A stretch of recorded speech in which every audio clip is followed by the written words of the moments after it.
ini adalah kerja manual. Lagi-lagi kami juga menemukan kasus yang terjadi pada PSI sendiri, antara hitungan batang lidi dengan yang ditulis itu berbeda dan suaranya berkurang.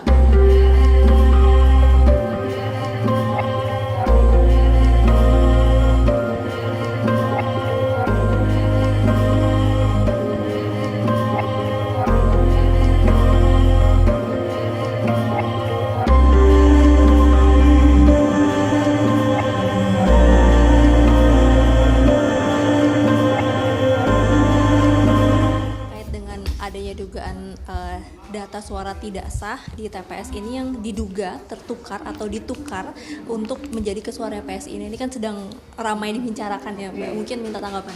Ya, ini terjadi di mana-mana ya, dan mungkin karena tadi ini kan kerja manual. Saya punya data dan juga sudah beredar di media sosial, ada daftar misalnya ada 72 TPS P3 di mana terjadi ketidakcocokan antara C hasil plano dengan Sirekap.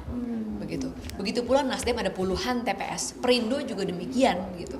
Nah, itu yang udah beredar di media sosial. Nggak tahu kalau partai-partai lain juga nanti akan menyusul datanya. Apakah untuk setiap peristiwa kita mau katakan ada penggelembungan gitu kan. Jadi ini adalah kerja manual. Lagi-lagi kami juga menemukan kasus yang terjadi pada PSI sendiri, bagaimana misalnya antara hitungan batang lidi dengan yang ditulis itu berbeda dan suaranya berkurang, bisa 100%, bisa 50%.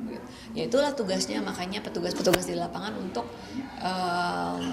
kita protes kalau ada ketidakcocokan, karena lagi-lagi kalau kita mau berburuk sangka terus ya nggak akan ada hasil yang baik ya Mbak, karena memang masih manual prosesnya begitu, dan mereka bekerja dari pagi sampai tengah malam. Ya mungkin saja ada salah catat, salah tulis, salah jumlah, bukan dengan maksud yang buruk ya.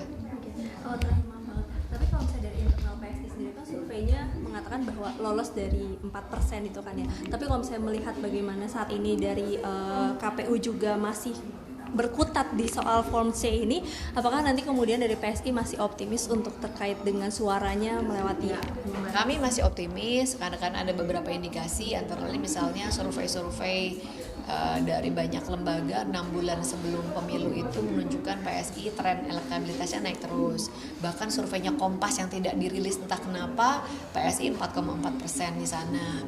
Kemudian perolehan suara kami di provinsi, kabupaten, kota juga melonjak tinggi, sangat signifikan di DKI Jakarta.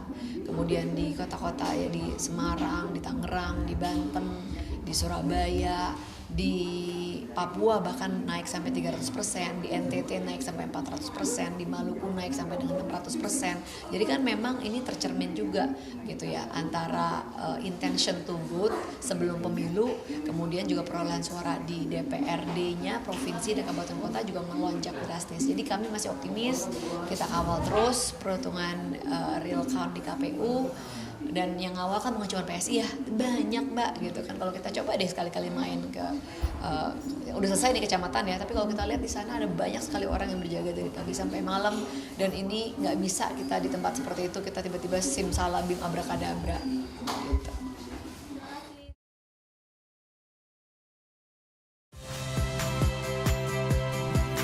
Saya Yasir Neneama. Saksikan program-program Kompas TV melalui siaran digital, pay TV, dan media streaming lainnya.